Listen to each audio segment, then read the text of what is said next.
السلام عليكم. أم... السلام عليكم يا اخوانا، لو في اي زول شايفني عبر الاثير ممكن يوريني اذا الصوت كويس ولا لا بليز.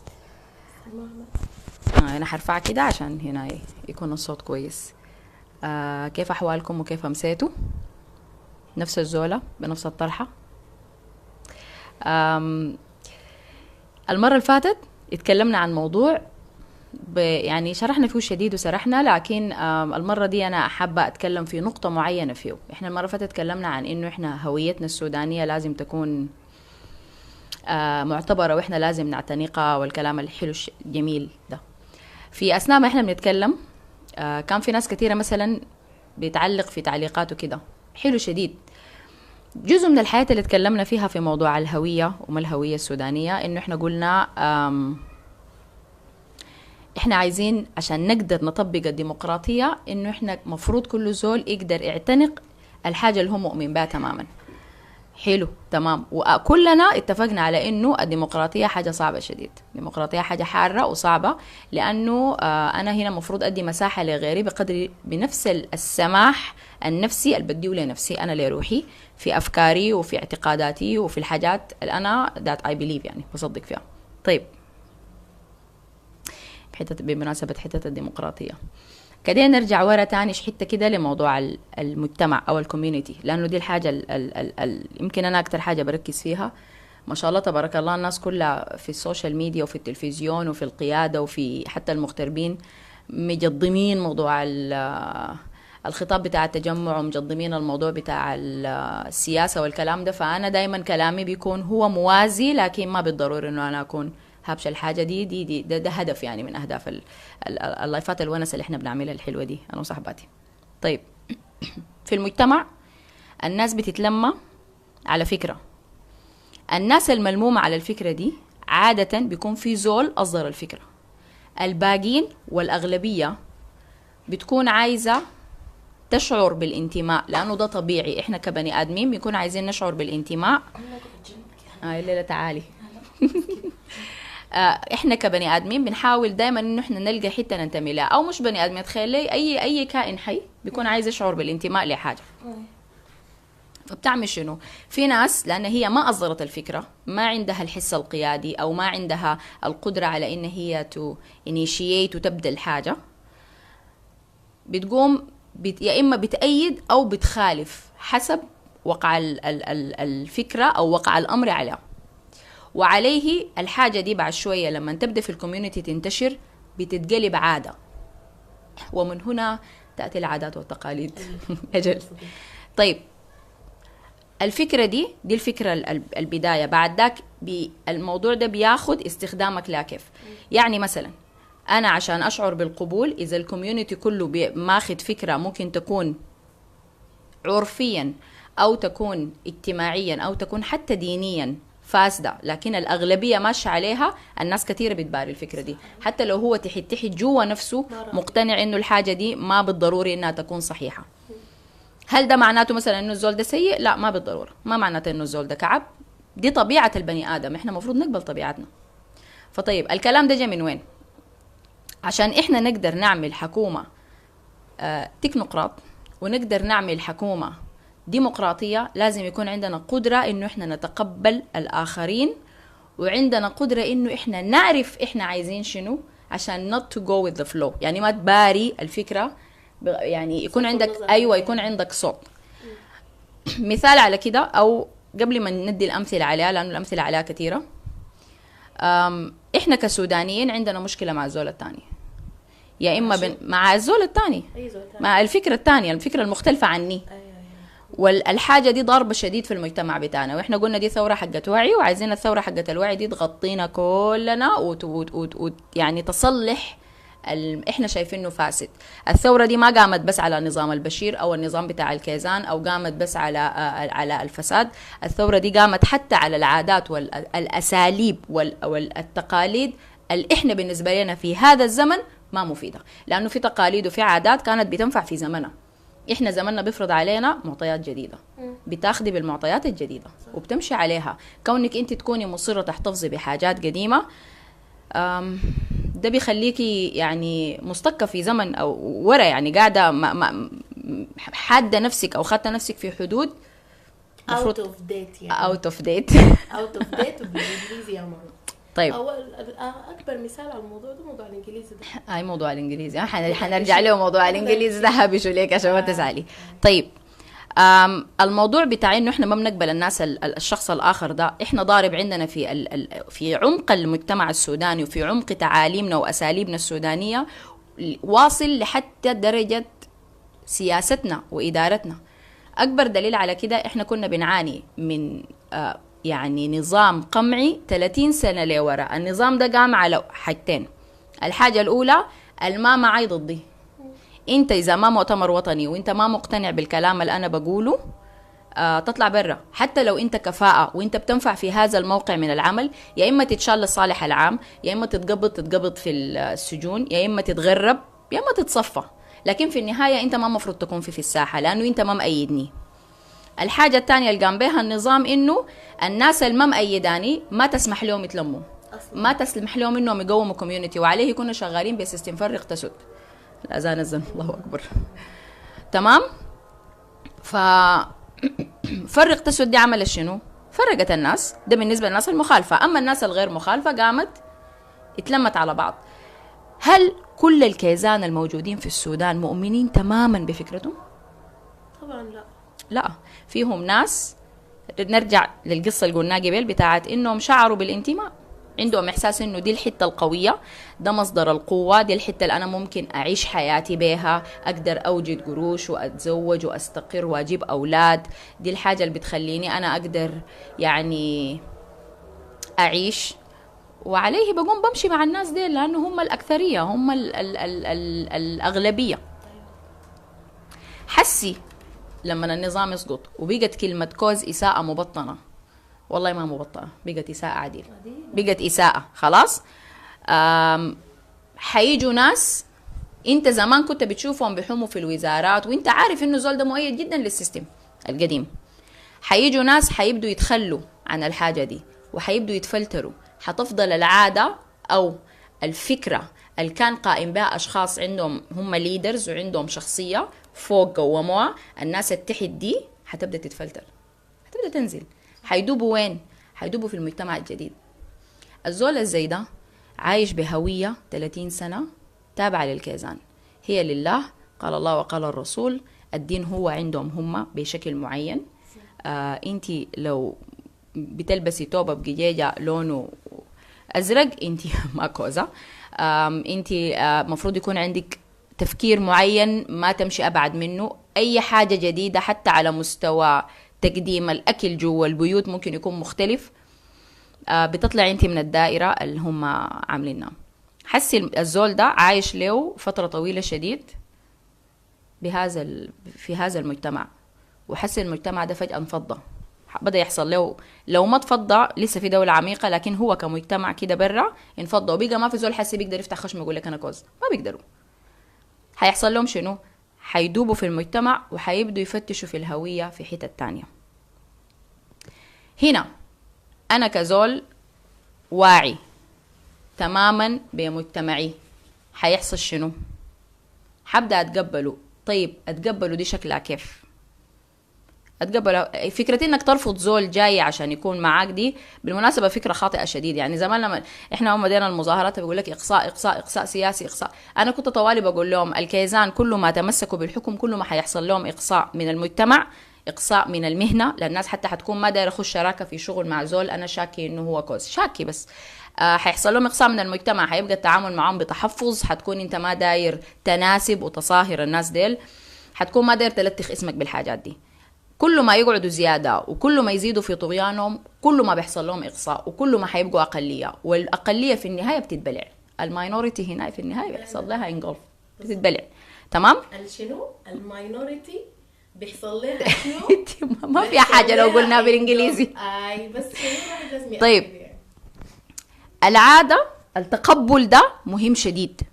ليه؟ لأنه المجتمع ده عشان يقدر يتساير حيمشي. ابسط مثال، الناس حصلت لها فجأة كده فورة بتاعت وعي في القيادة العامة، واحنا دايما بنرجع للمثال بتاع القيادة العامة لانه مثال رائع وممتاز وحي وصحي، يعني مثال وصراحة لو عايزة ابالغ بقول معجزة انه حاجة زي دي تحصل في وقت بسيط زي ده.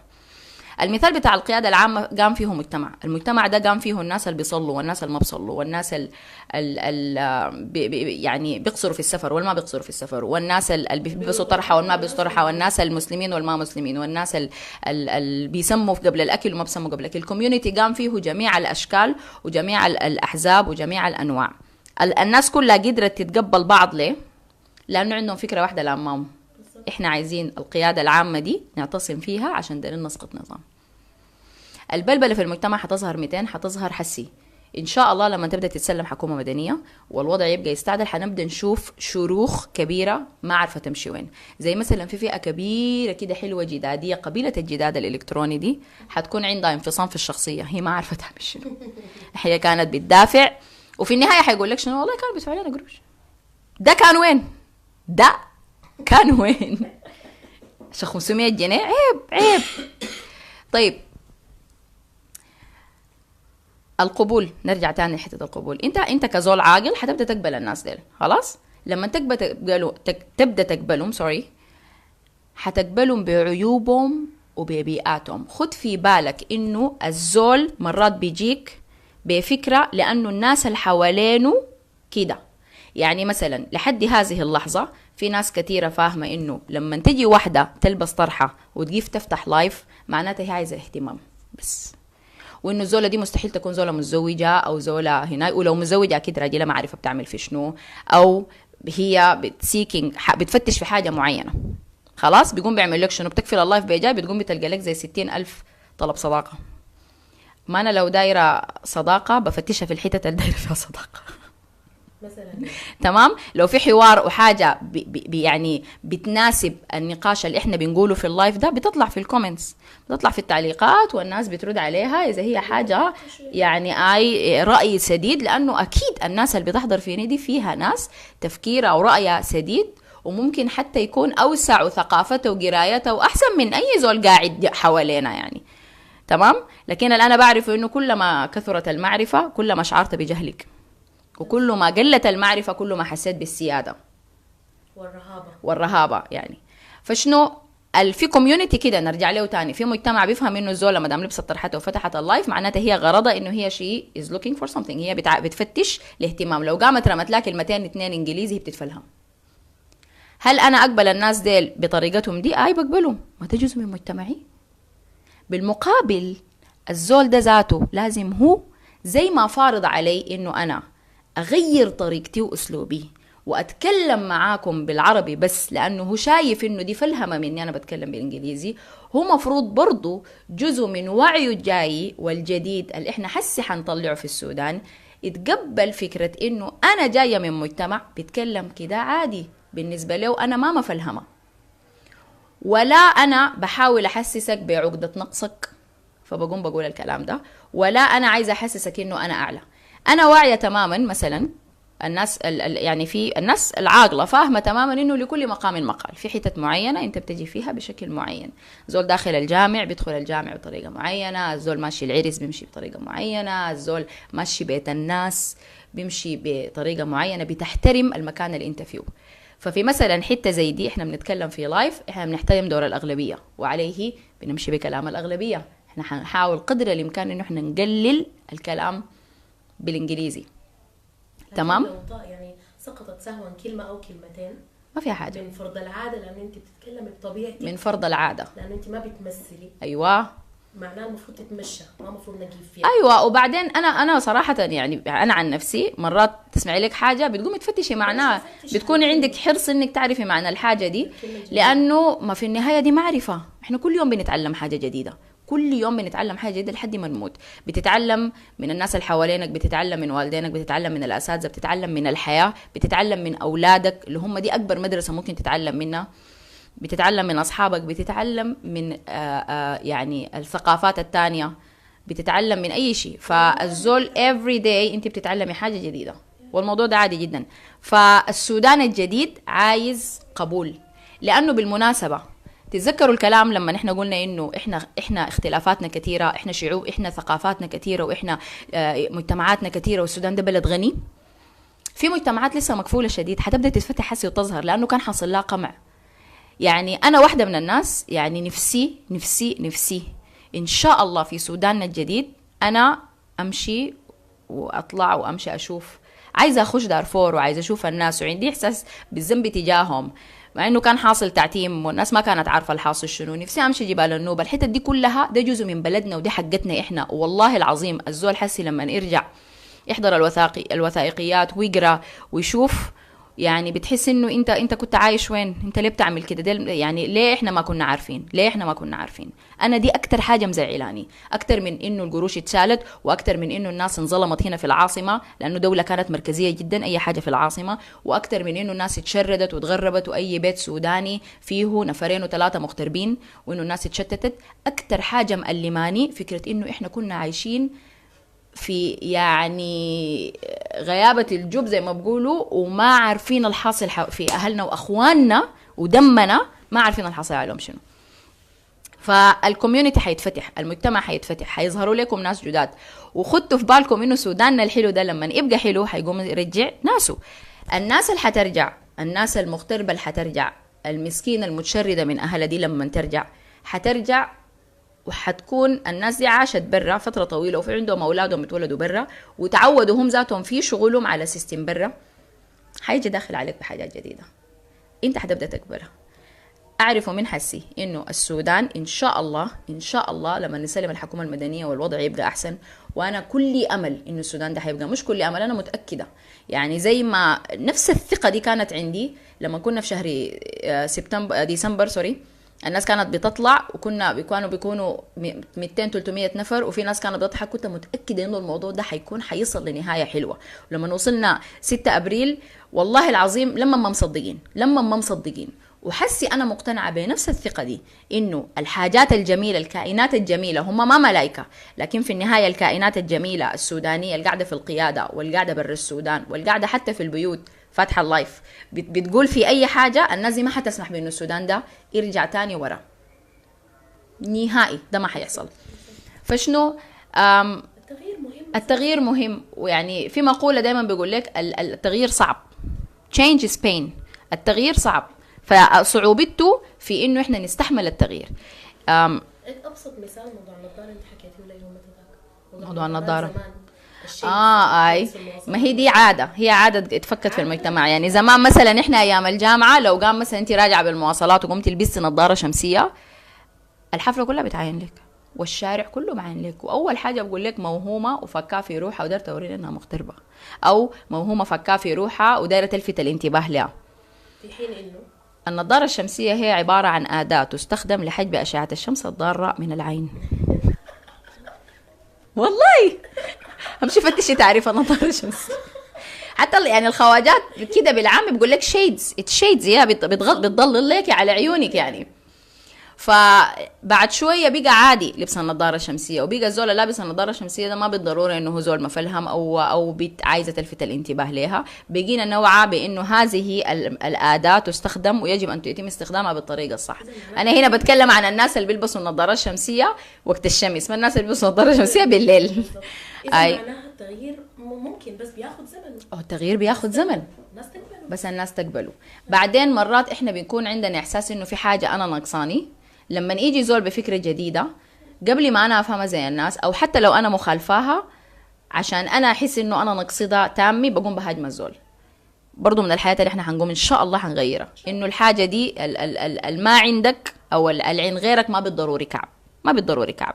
يعني الشعب السوداني شعب لطيف ومتواضع جدا. الناس برا بتفهم تواضعنا بساطة وعوارة، هي ما بساطة وعوارة. احنا كنا زمان كان عندنا فهم انه من الادب انك انت تسكت، او من الادب انك ما تتكلم، او مرات بالمناسبة بنكبر مخنا، يعني بيشتغل موضوع شديد.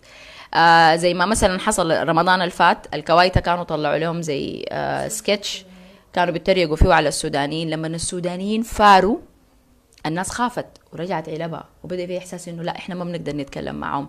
لكن أقول لكم حاجة، أرجعوا شوفوا كل الفيديوهات الردت انا ما حكون غطيتها كلها، لكن قدر اللي انا شفته والله العظيم اي شاب سوداني ردة عمل حلقة طلع اوديو ولا اتكلم، شعبي محترم، شعبي محترم. ممكن تكون فلتت كلمة ولا كلمتين، لكن احنا شعبي سوداني محترم، احنا ما بنحب الكلام الفارغ وما بنحب النبذ. تمام. فقبول الاخر ده احنا حسي هنا بنقوله بسهولة شديدة وبأريحية، لكن هو ما سهل. هو ما سهل انه انت تقبل اختلاف الزول التاني عنك. يعني ما عشان فلان شعره بشكل معين معناته هو فارغ. احنا كان عندنا الحته بتاعت التصنيف دي، زي ما بقول لها الستيريوتايبنج دي كانت عندنا كثيره شديد، بالذات في التسعينات. اذا انت قميصك مكرفس وشعرك مفلفل وما هناي، انت مثقف وغالبا شيوعي. مثقفاتي وغالبا شيوعي. وبتفكر في الوجدان وبتاع وكده. يعني لو انت زول بنطلونك مقصر وشايل لك شنطه ودايما مشغول ومهم وخدت يدك في جيبك وبتتكلم وانت بتعاين فوق، معناته انت كوز. حركه طلابيه والله العظيم كانوا كلهم كده، بكون شكلهم كده، ولا بكون في زول متنفش كده ولازم البنطلون يكون مقصر. لو انت مزمته شديد ومربط الطرحه وبتاع ده، معناته انت زوله محترمه. ولو انت طرحتك في كتفك ممكن تكوني زوله قابله انك ما تكوني محترمه. كلام ده صح بالمناسبة، لأنه واحدة من الأسوأ ما فعله النظام السابق المخلوع، يعني الحمد لله، أسوأ ما فعله في المجتمع إنه لخبط الحابل بالنابل. بقى للأسف الشديد، للأسف الشديد، وحاجة سيئة جدا، ولكن هذه نهاية الزمان. يعني إنه الأمور ذات تضجط. بقى ليس ما بالضرورة إنه البنطلون معناته الزولة دي ما محترمة، وليس بالضرورة إنه النقاب معناته الزولة دي مكمل الدين للآخر. للأسف أساءوا للنقاب، أساءوا للنقاب وأساءوا للحجاب جدا، وأساءوا للدين بالاختلاس وبالكذب وبالرشوة وبالسرقة ويعني بالقتل. أساءوا، يعني أساءوا للدين، انتهوا منه. فيعني أنا عندي خالتي عزيزة علي قالت لي مقولة حلوة شديد، قالت لي لو فصل الدين عن الدولة سلم الدين. يعني الدين ده ما باقي. إحنا الشعب السوداني شعب متدين جدا وبطبعه وما بيحب الكلام الفارغ. قبل كده التشيع حاول يدخل السودان وما قدر ينتشر في نص المجتمع، ما قدروا ينتشر في نص المجتمع. احنا شعب عاطفي جدا وشعب بيحب الدين جدا، وما في ذول حاجة يقدروا يقلعوا مننا. الدين ده زي التعليم، الحاجة لما تعلم طالب اكتب رقم 1، لو دفعت قروش ما بتقدر تمسحها من راسه، صح؟ لأنه دي حاجة دخلت ما بتقدر تمرقها انت أو تطلعها. خلاصة القول، التغيير الواجب ده حيبدأ بينا احنا أول. الساحة السياسية فيها ناس كتار شديد حسي بيقدروا يحللوا ويفنطوا ويخطوا بجاي ويشيلوا بهناك. في ناس احنا بنقدر نديهم ثقتنا. اي حاجة قاعدة تحصل انا مؤمنة تماما انها قاعدة تحصل لخير. الحركة اللي حصلت امبارح دي بتاعت انه البرهان طلع جاب لقاء فجأة كده العصر في مواعيد غريبة ومسجل، واضح جدا انه حافظ الإجابة والمذيع حافظ الأسئلة. يعني والله العظيم واضح كان، يعني عرفتي. بعد ذاك جل الخطاب بتاع الناس قوى الحرية والتغيير وتجمع المهنيين، وكان الزول كان مرتبك جدا، واضح جدا انه هو شاله كده وبس خدته قدام 4 مليون نفر اللي كانوا قدامه بلس الناس اللي بتحضر في اللايفات.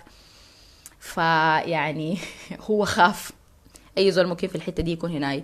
بتحصل اخطاء كثيره، لكن انا حصل امبارح لما انا بحب دائما اعاين الحاجه البوزيتيف، الحاجه الايجابيه. الحصل امبارح انه في وشوش كانت مدسوسه ظهرت، صح، في وشوش بواقي كيزان وبواقي وحركات بدت تظهر.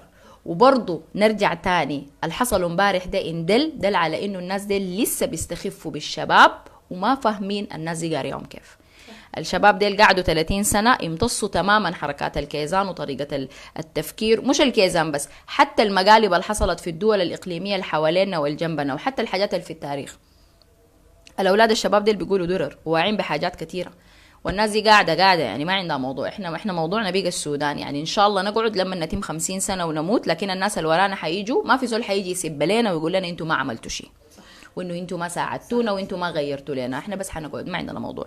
ولو جاء حسي الجيش قرر انه هو داير يفتح الدوشكا ويفيك فينا الار بي جيز وما عندنا اي مشكله. الموت واحد ما بزول بيطلع منك يوم الموت. لكن احنا نصلح الوضع وناخذ بالاسباب، لانه كده ربنا قال كده، ده الدين وده العقل وده المنطق الثلاثه، ما عشان ما زول يقول لي انت بس جايه يبقى جاريه ليه دي هاي. فالتغيير واجب والتغيير صعب عشان احنا ما نكتر الكلام. دايما انظروا للحاجات البوزيتيف، ما تنظروا للحياة السالبة بس. انتوا التعليقات النيجاتيف اللي بتجي في اللايفات حقوا الناس ما ترد عليها، عشان ده الحل. التعليقات النيجاتيف النيجاتيف ما داعي دي. احنا ما يترد عليها، ما يترد عليها لانه حتى هي بس ما في ناس بتكون داخله لان هي دايره تعمل برنامج بس. يلا ده المفروض ما نرد عليه بس نخليه ما يترد عليه، لانه بعد شويه انت لما يبقى المجتمع فيه عاده كويسه، في ناس او في عادات يعني بتنزل برضو في الهرم بتاع المجتمع كده وبتدوب. يعني مثلا واحده من الحاجات برضو احنا عندنا هنا في السودان ستيل يعني ما في كتير. خش المواصلات او خش لك مطعم وخش لك مكان وتقوم تلقى لك زول ماسك كتاب. حسي بدأت تظهر، لكن مثلا 5 سنين لورا اول حاجه الناس هتقول لك شنو؟ متفلهم موهوم دارت اورينك بتعرف تقرا. حس الموضوع ده بقى شبه عادي في دول برا. انت لما تطلع بتلقى الناس واقفه في الصف بتاع البص شايله كتاب. ليه؟ لانه المجتمع كله متعود على القرايه. هل كل الناس دي هوايات القرايه؟ لا، لكن العاده دي لما بدت وتسلسلت بقت تقاليد.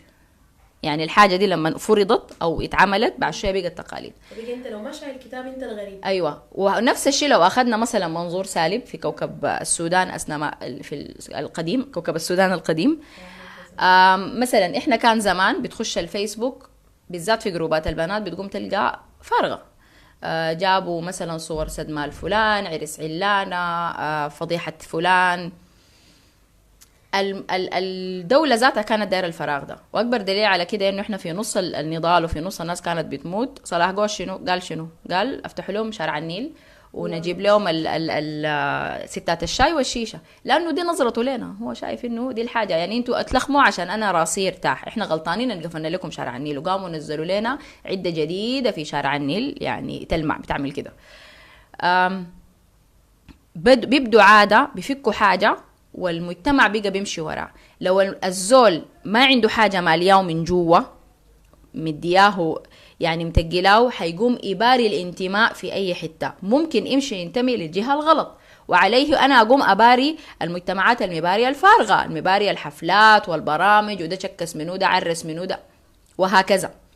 لما يكون المجتمع مليان صح، مجتمع قارئ، مجتمع مستفيد، مجتمع مطلع، مجتمع عارف هويته وسعيد بيها ورضيان بيها، التوافه ما بتلقى حتة تنبع منها، التوافه ما بتلقى حتة تكبر فيها، وعليه بتبدأ الحاجات الكويسة تظهر. طيب احنا اوريدي عندنا مجتمع كان في مشكلة شديدة جدا في التعليم، كان عندنا مشكلة شديدة جدا في التطلع للخارج، كان عندنا إساءة استخدام للوسائط الاجتماعية، وكان عندنا إساءة استخدام للإنترنت، وكان عندنا إساءة استخدام. وليس إساءة استخدام دي معناتها كنا بنمشي لحياة الكويسة، سيمبلي كنا ما بنستفيد، ما بنمشي الحياة الكويسة. صح. المجتمع ده حسي حصل له وعي. ممكن نعمل شنو؟ أنا معلمة، تمام؟ كمعلمة لما نكون دايرة زول طفل يشيل الحاجة دي، يعني الحاجة الفلانية يبطلها، ما بجي بقول له بطل. مثلا بيضرب راسه في الحيطة، ما بجي بقول له يا فلان بطل راسك، ما بطل تضرب راسك في الحيطة، لا، لازم تبدل العادة بعادة. بتقوم مثلا بتشيل لك كتاب ولا ورقة ومقص ولا ألوان ولا كريونس، تقول له أو تعال رتب لي الحاجة الفلانية، وبالمرة بتقوم تقول له تعال رتب لي الكتب دي، لكن ما تضرب راسك تاني في الحيطة. لازم تبدل العادة بعادة، لأنه ده لو ما حصل هيبقى في فراغ، الفراغ ده ممكن يتملي تاني بعادة سيئة. فإحنا طالما بقى عندنا وعي حسي في المجتمع، حيبدأ بعد شوية. أنا بفتكر إنه في ناس، في قامات في المجتمع ده لازم تطلع، ولازم تبدأ حملات بتاعت قراءة، بتاعت استفادة، بتاعت تدريب، بتاعت عشان المجتمع يبدأ يتملي بالحياة الصح. المجتمع لو بدأ يتملي بالحاجات الصح، الموضوع ده بعد شوية حيبقى عادة، والعادة حتبقى تقليد، حيبقى ما في حاجة اسمها تاني زول خلص المدرسة مستني جامعة يقعد ساي تشتغل. لازم تبقى طبع فيك ان انت تكون لازم تكون دي حاجة عادية في المجتمع عندنا، عشان انت لازم تكون اكسبوز للحياة. اكسبوز دي بمعنى يعني معرض، متكشف، منفتح على الحياة، تقبل حاجة. لأنه بالمناسبة التعليم ما بس في الجامعة وفي المدرسة ولا بس في البيت، يعني ما بالضرورة أوائل الدفع في الجامعات هم الناس اللي عايشين حياة كويسة. دائما بيكون الزول اللي كان شرامي وبيدك الحصص وبيدك الأكاشر وبيحرموه، ده اللي بيكون لما يطلع في معترك الحياة بيعرف يتصرف صح، بيدوس صح. ما بالضرورة إنه ما لازم ولدك يجيب 100% عشان يكون هو زول ناجح. في حاجات كتير الشديد لازم تبدأ تتغير. فالتوعية دي مهمة ليه؟ التوعية مهمة لأنه زي ما قلت لكم بتبدل عادة بعادة، بتبدل أو بتملى الفراغ بشيء جميل، ودي حاجة مهمة شديد. احنا يعني الحاجة دي نحتاجها كثيرا، وبالمناسبة بنحتاجها احنا الكبار اكتر من الشباب الجيل الجاي، لانه لو احنا بدينا ندرب نفسنا الناس التحت دي هتقوم عليها على اساس انه هي عادة وتقليد. وانا بريتكم كثير، نقوم نصلي المغرب وشكرا جزيلا. انا